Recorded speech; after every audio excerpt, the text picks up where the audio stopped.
Stephanie White is, in fact, trying to turn the Indiana Fever into last year's Connecticut Sun. Stephanie White let it slip. She said she wanted to, let Caitlin be Caitlin. And it is very clear her offensive philosophy. It is very clear what Stephanie White is trying to do. When Stephanie White made her comeback to the Indiana Fever sidelines, it felt like fate calling her home. A hometown hero, Purdue icon, and the coach behind the team's 2015 finals run, what could possibly derail the dream? But instead of a triumphant return, the story quickly spiraled into tension, missteps, and a franchise teetering on the edge. Coaches, Stephanie White and Christy Sides. It's hard to believe we're even bringing up Christy Sides' name, but that's where we are. Why? Because we got Fever fans that are missing her. Christy Sides was let go, and we thought we were sold a bill of goods that Stephanie White was going to be this upgrade. The announcement drew widespread applause. Supporters were thrilled, pundits called it a smart play, and even the doubters tipped their hats. Stephanie White seemed like the ideal fit for a Fever squad that had just secured the most talked-about rookie the league had ever seen. Everything pointed to a fresh start, fueled by promise and potential. It is very, very clear what Stephanie White is trying to do with this team. And what she's trying to do with this team is she wants them to turn into she wants them to be old WNBA. She wants them to be old WNBA. And she wants the team to be what she had success with in Connecticut. She doesn't want this team playing fast. She wants them. And just like that, the honeymoon's over. What once looked like a fairy tale has spiraled into a full-blown disaster. And Indiana Fever fans aren't just frustrated, they're roaring. The cheers have turned into jeers, louder than any game-winning shot celebration. The dream has soured, and the fan base is letting the front office know. Loud and clear. All right, Fever fans, it's time to have a very difficult conversation. One that we don't really want to talk about. The question is, what are we going to do about Stephanie White? You know, a lot of you were screaming, get rid of Christy Sides. For Stephanie White, you were happy, you were excited, you were stoked. But I think Stephanie White has a lot to do with this team's failures. Let's get to the real tipping point. The DeWanna Bonner debacle.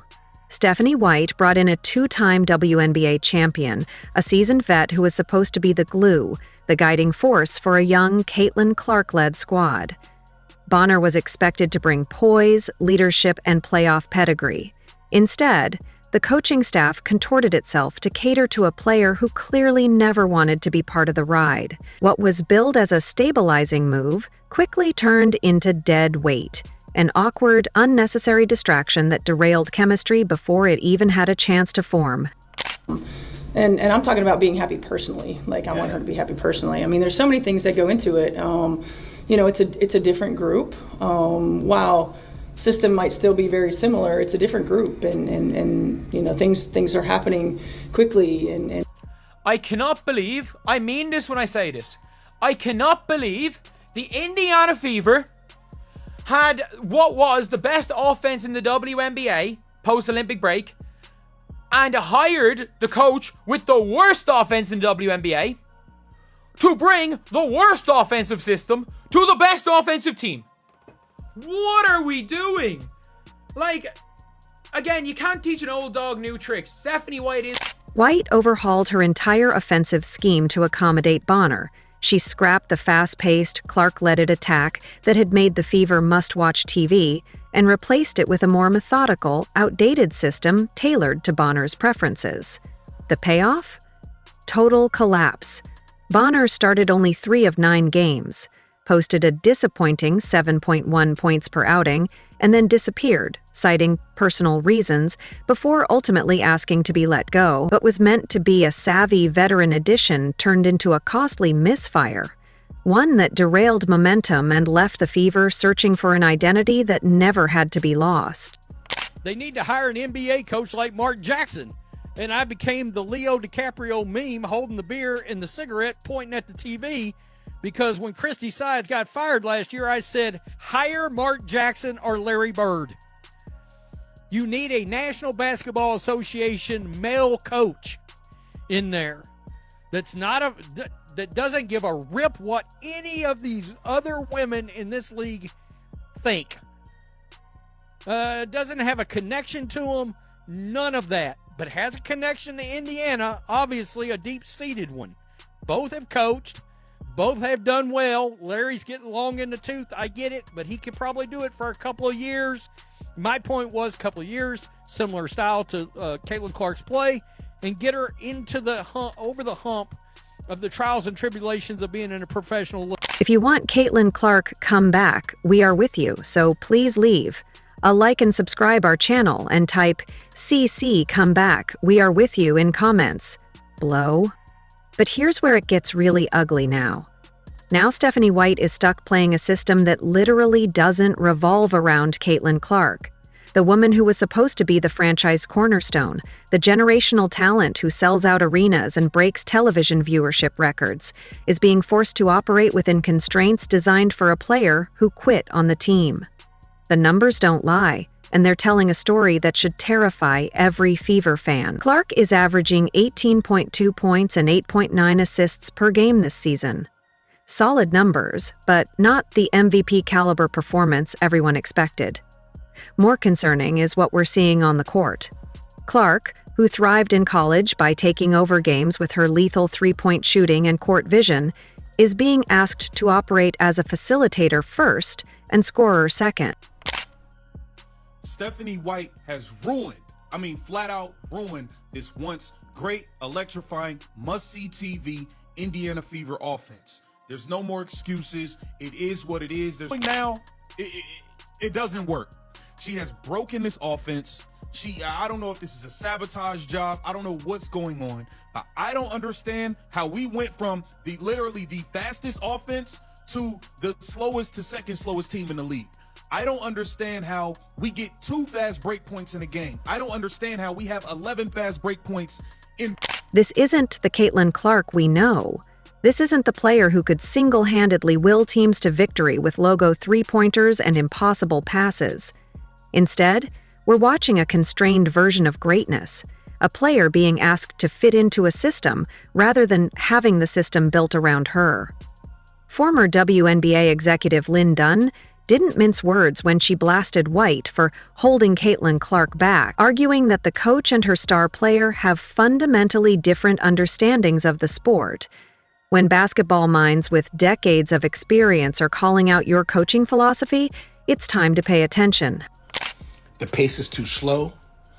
They're doing set play. They're walking up the court. Last year, if you remember, Christy had them running up and down the court. I was one of those people last year in the beginning of the season. I said, Christy Sides got to go. I didn't like the way she managed the game. But when she made it to the playoffs, I thought she deserves another shot with new personnel. I think this team might be better with this skill, with this team, these skilled players, and Christy Sides. Because Christy Sides. This was supposed to be Caitlin Clark's MVP season. The betting odds had her as the preseason favorite. The expectations were sky high, and rightfully so. Instead, we're watching a player who can't stay healthy, battling through quad strains and groin injuries that have kept her out of crucial games. 6 games missed this season. 6 games of a player who had never missed a game in her entire college career. The timing is suspicious, the frequency is alarming, and the pattern is becoming impossible to ignore. Clark's latest groin injury came with just 12 seconds left in a game the Fever had already won against Seattle. Why was she even on the court in garbage time? That's a coaching decision, and it directly led to Clark getting hurt. The most frustrating part? White's response to these injuries has been tone-deaf at best. When asked about Clark's groin injury, White admitted she found out late last night, and then repeatedly said she stays in her lane when it comes to medical decisions. The lack of urgency, the apparent disconnect from her star player's health status. It's all painting a picture of a coach who's not in control of her team. We also have questions about Well, was this whole thing mismanaged from the get-go? And I'm talking about the original quad injury, right? Never mind the Stephanie White's style of play. That's clearly not fitting with the personnel. That's not working. So, a byproduct of Stephanie White's latest shortcomings, and yeah, they won the game last night, but they almost blew it in the fourth quarter, just like they blew the game against the Sparks the night before in the fourth quarter. The Fever should have 2 straight victories right now, easily. Actually, 3, because they beat the Storm. They should be on a 3-game heater right now. Meanwhile, the league continues to fail in protecting its biggest star. Caitlin Clark has been on the receiving end of flagrant fouls, cheap shots, and physical play that would make an NHL enforcer blush. The Connecticut Sun game perfectly encapsulated the problem. After Clark took a hit to the face and was subsequently knocked down, she was the one who received a technical foul. Stephanie White has spoken out about the officiating, but her words ring hollow when her own coaching decisions are putting Clark in harm's way. Bad officiating is bad officiating. White said after the Sun incident, but what about bad coaching? What about the failure to protect your star player through strategic substitutions and game management? Sophie Cunningham, acting as Clark's on-court protector, has had to take matters into her own hands, warning referees that she'll step in if they won't protect Clark. When your players are having to issue ultimatums to officials because the coaching staff can't keep their star players safe, something is fundamentally broken. There wasn't an explanation for the tech that she got. I think it was pretty obvious that stuff was brewing, right? When the officials don't get control of the ball game, when they allow that stuff to happen, and it's been happening all season long. All season long. It's not just this game. It's been happening all season long. This is what happens, right? This is what happens. You've got competitive women who are the best in the world at what they do, right? And when you allow them to play physical and you allow these things to happen, they're going to compete. And they're going to have their teammates' backs. It's exactly what you expect, right? Out of fear. The Indiana Fever sit at 8-3 in the Eastern Conference, a record that screams mediocrity in the loudest possible way. This is a team that added significant talent in the offseason, retained their core pieces, and brought in a proven coach. Instead of taking the next step toward championship contention, they're treading water. The franchise has regressed from their playoff appearance last season, and the eye test is even worse than the record suggests. The Fever are 2-4 in their last 6 games, including embarrassing losses to inferior teams. They're blowing leads, failing to execute in crunch time, and showing a complete lack of identity on both ends of the floor. When you have a generational talent like Caitlin Clark, an all-star center in Aliyah Boston, and a roster built to complement their skills, 8-8 isn't just disappointing, it's an indictment of the coaching staff's ability to maximize talent. I don't understand. And it don't take a genius to figure out the formula in which we was running. We was running and gunning, playing fast. Stephanie White, again, we wanted no parts of your Connecticut offense. No parts of it. We wanted the defense. That's it. That's it. And at this point, I am missing Christy Sides, guys. I'm going to be completely honest with you. Once Christy Sides figured out that she needed to play Caitlin's style and let Caitlin do Caitlin, things was running well. I got to be honest with you. And it was must-see television. Must-see television. The cracks are showing, and they're getting wider by the day. Sophie Cunningham's post-game comments after the latest loss to the Sparks were particularly revealing. We have our own islands. As one of the leaders of the team, I got to do a better job of grouping people, islands, in a locker room. That's not the language of a team that's unified and fighting for a common goal. That's the language of a fractured group that's struggling to find its identity under a coaching staff that's failing to provide direction. No one likes us, Cunningham continued, acknowledging that the Fever are circled on everybody's schedule. While that should be motivating, great teams thrive on being everyone's best shot. It's clear this Fever team is wilting under the pressure rather than rising to meet it. The pressure isn't just on Stephanie White. The entire front office structure that made the decision to hire her is now under scrutiny. This was supposed to be the organization's championship window, the perfect storm of talent, experience, and opportunity. Instead, they're watching their investment crumble in real time.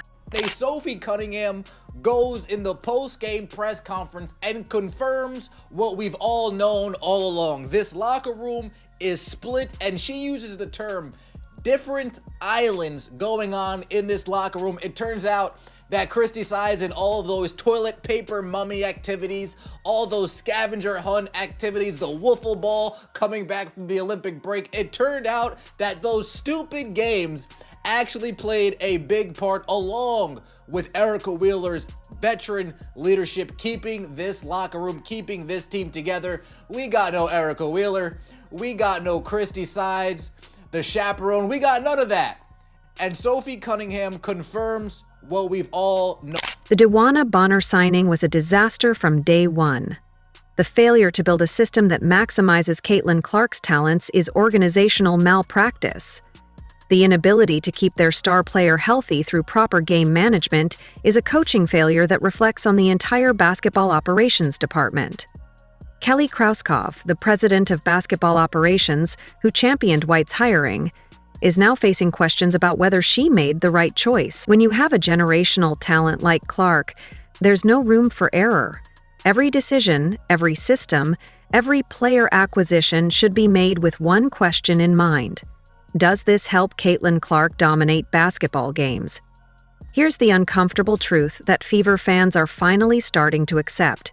Stephanie White's system doesn't work with this roster. The high-assist, motion-heavy offense that worked with her Connecticut Sun teams doesn't translate to a team built around a dynamic scorer like Clark. The case may be, this team is looking like it's out of control. We got DeWanna Bonner missing in action. Fans putting out missing posters of her.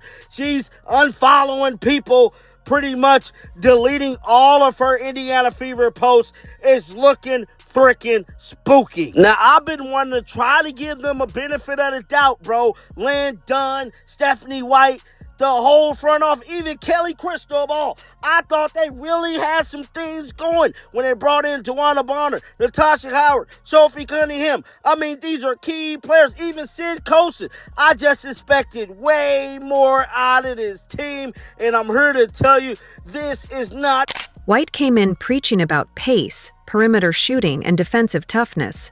Instead, the Fever are playing slower basketball, taking worse shots, and failing to create the easy scoring opportunities that should come naturally when you have a player of Clark's caliber running the show. The most damning evidence? Clark and Aaliyah Boston look their best when they ignore the system entirely and just play basketball. Their pick-and-roll chemistry, their natural two-man game. It's all being sacrificed for a scheme that doesn't suit their talents. The solution is staring everyone in the face, but it requires Stephanie White to swallow her pride and admit that her system isn't working. The Fever need to scrap the motion offense and install a true read-and-react system built around Clark's strengths. They need to get Clark off the ball more, create movement that generates easy looks, and stop asking her to be a facilitator first. The defense needs to be rebuilt from the ground up. The Fever are allowing 79.7 points per game, which isn't terrible, but they're not generating the stops they need in crucial moments. More importantly, they're not protecting their star player from the physical play that's becoming a trademark of games involving Clark. Most critically, the coaching staff needs to prioritize Clark's health and availability above all else. No more playing in garbage time, no more extended minutes in meaningless stretches. The franchise's future depends on keeping Clark healthy and productive. This year, Stephanie White overmanages. She micromanages. And she likes pace. Christy Sides didn't give a damn about pace. They were the fastest team in the WNBA. Do we give Stephanie a second look? Because I think this season is a failure. I didn't expect them to lose 6 games all year, let alone 6 or 7 games right out. Here's the reality that should terrify every Fever fan. Championship windows don't stay open forever. Clark is in her prime, Boston is developing into a star, and the supporting cast is as good as it's ever been. But if the coaching staff can't figure out how to maximize this talent, if they can't build a system that puts Clark in position to dominate, then this entire experiment will be remembered as a massive failure. The pressure is mounting. the expectations are clear, and the patience of Fever fans is wearing thin. Stephanie White looked like the perfect choice when she was hired, but perfect choices don't lead to 8-8 records and fractured locker rooms. They don't create systems that constrain generational talents or fail to protect franchise cornerstones. The time for excuses is over. The time for adjustments is now. Either Stephanie White figures out how to coach Caitlin Clark properly, or the Indiana Fever will waste the most exciting player in women's basketball history. And based on what we've seen so far, Fever fans have every right to be furious about that possibility. The question isn't whether changes need to be made, it's whether those changes will come before it's too late. Because right now, the Indiana Fever are failing Caitlin Clark, and that's a sin that shouldn't be forgiven. If you enjoyed leaving a like and subscribing, more videos are on the screen now.